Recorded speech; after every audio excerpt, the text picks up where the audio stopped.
Live from downtown Detroit, Local 4 News at 6 starts now. Helping to Heal, Michigan State University signs a multi-million-dollar settlement with the 3 families whose children died in the February 13th mass shooting on campus. Now, the work begins to ensure their memories are never forgotten. Thank you for joining us. In a surprise move, the trustees of Michigan State University announced 2 major document dumps today. After years of public pressure, the board voted to release 6,000 long-withheld internal documents linked to the sexual abuse scandal, I should say, involving Larry Nassar. The school also plans to release the results of their investigation into who leaked Brenda Tracy's identity during the height of the Mel Tucker scandal, and more information about the deadly campus shooting in February. We'll have more on those never-before-seen pages in just a moment, but first, in an effort to promote healing, the school is reaching settlements with families of the 3 students killed in February 13th shooting on campus. While no amount of compensation can ever replace the loss of a life, we do hope this brings some closure, support, and relief to those families.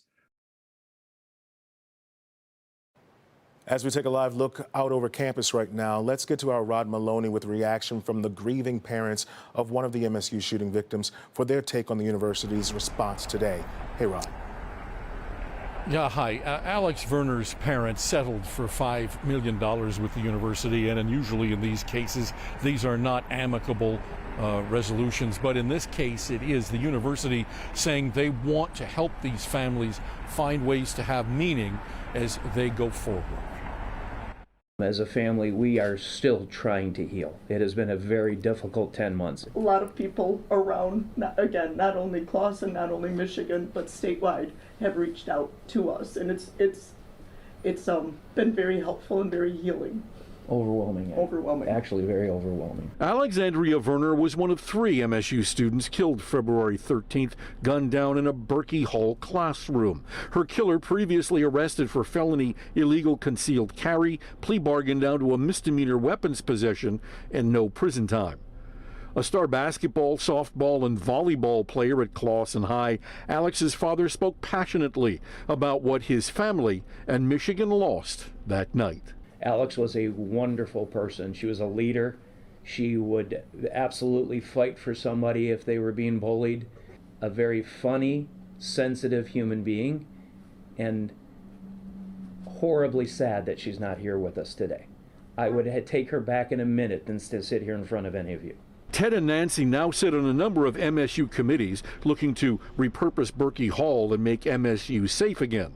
But Ted also rolled out a strong message about their new personal project, changing Michigan gun prosecutions. It's very simple. Guns don't kill people. It's people that pull the trigger on guns that kill people. And if you commit a crime with a gun, you should be held accountable. No more of this plea bargaining down. That's why my daughter is not on this earth anymore. And he wants that message to get to prosecutors across the state of Michigan. In the meantime, to get an idea how amicable this entire settlement is, the family, the Werner family, said that they were invited to MSU so that they could tour Berkey Hall and see the classroom where Alex died, because they wanted to have a better idea of what happened that night. They say that they now want to help have that scholarship fund going forward to make sure that her memory lives on. Reporting live, Rod Maloney, Local 4. Rod, thank you. Now back to MSU making good on a 2018 request from Michigan's Attorney General to turn over internal documents related to the Larry Nassar case. Megan Woods joins us live with why this decision is coming 5 years later. Megan.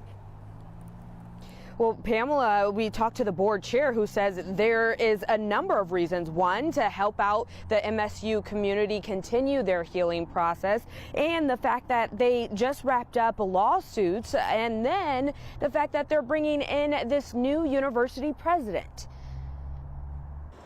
We wanted to honor the wishes of the Attorney General and the survivors and their families. But why now? Rima Vassar, chair of MSU's Board of Trustees, explains that it's partially because of the remaining lawsuits and the start of a new university president. We wanted to make sure that we, one, did resolve these lawsuits, but then moved forward with transparency to make sure that the president doesn't have that over their heads. And so, yeah, that was two considerations. MSU originally said those documents were attorney-client privilege information, and a judge agreed. But Attorney General Dana Nessel renewed the request in April. You know, the university really stonewalled this investigation at every turn.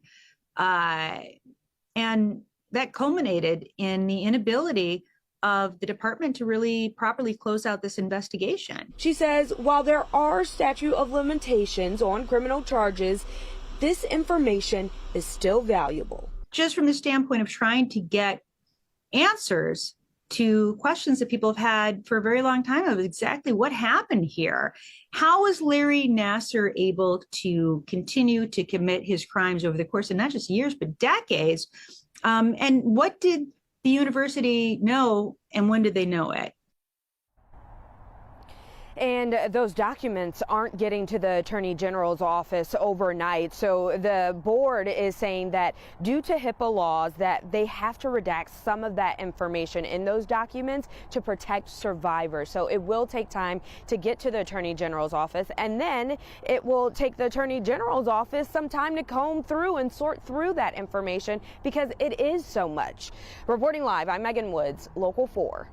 All right, thank you, Megan. Well, happening right now, family and friends are gathering along a busy Ford Road in Canton Township.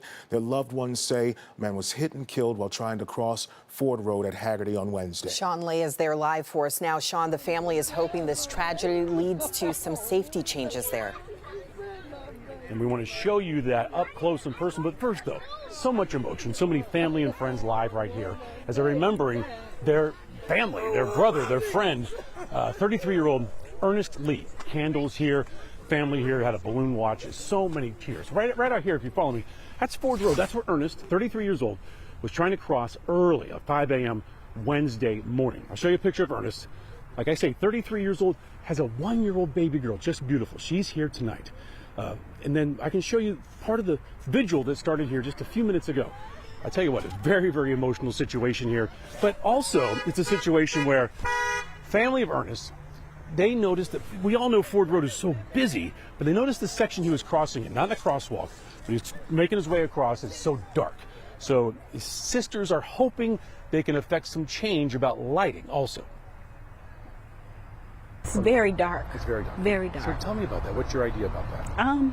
That hopefully we can get them to get some lighting to save more lives, whether it's stopping car accidents or pedestrians being saved walking across the street. All right, back here live. There's a lot more to this, however, because Canton Township, the supervisor, got right back to us because the family's asking for lighting and some assistance with burial help as well.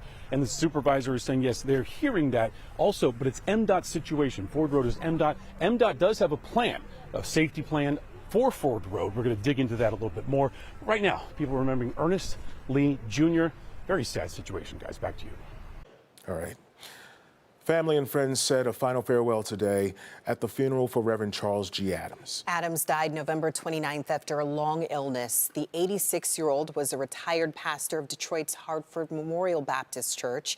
He headed the church for more than a half a century and also served as president of the Detroit NAACP branch. The group tasked with fixing Michigan's population problems is out with a wish list of recommendations right now. The Growing Michigan Together Council is made up of leaders from around Michigan.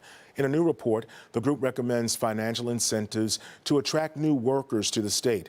Now, 2 years of free tuition for post-secondary education and regional public transit. State Senator Darren Camilleri is a member of the council. He talked to Christy McDonald today on the Daily Plus.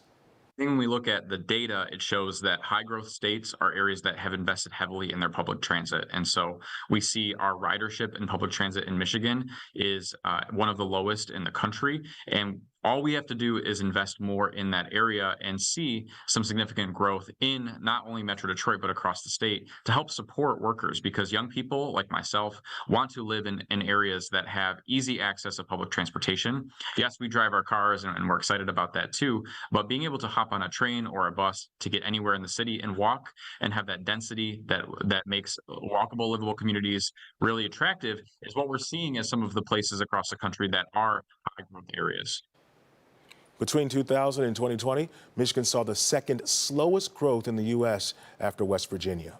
Michigan is now home to 6 designated national parks. That's after the North Country National Scenic Trail earned a spot on the list for its 4,800-mile trail stretching from North Dakota to Vermont. The North Country Trail is the longest in the National Trails system. And get this, the Michigan leg is the longest stretch of the trail, stretching across the Upper Peninsula and across the Mackinac Bridge before dipping into Ohio. But let's be honest, it isn't tough to find an awesome place to explore, I should say, or just enjoy nature in Michigan. We haven't personally hit the North Country Trail just yet, but for me, the top spot to walk is right near Hines Park on Hines Drive. Yeah, and as I'm exploring more of the metro area, I gotta say, I really like the Detroit River Walk. There's so many parks and people watching that's pretty good around there too. What about you, Kim?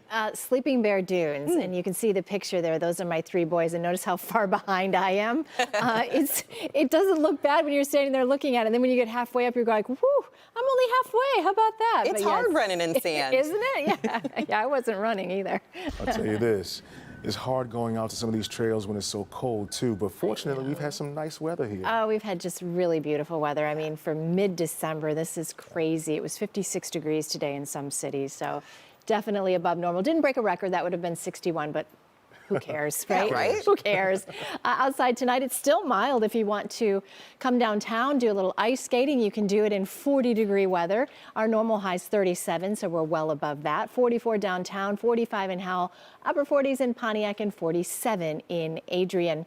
Cool spot this hour, Ann Arbor's at 41 degrees. Otherwise, pretty much low to mid, even upper 40s for 6:10 at night. That's pretty incredible. 34 degrees tomorrow. The difference between today and tomorrow, 2 differences. One will have more cloud coverage and the other we will not make it into the 50s. We'll top out close to it though at 48 degrees. And we do not stay dry this weekend. If you want to go shopping and you need it to be dry or something you have to do outside, just know that Saturday night and Sunday morning we will have a few showers. That rain will taper off Sunday afternoon, but definitely Saturday will be the drier of the 2 days. And then we're tracking a little something else for the start of the work week, and I'll talk about that in a few minutes.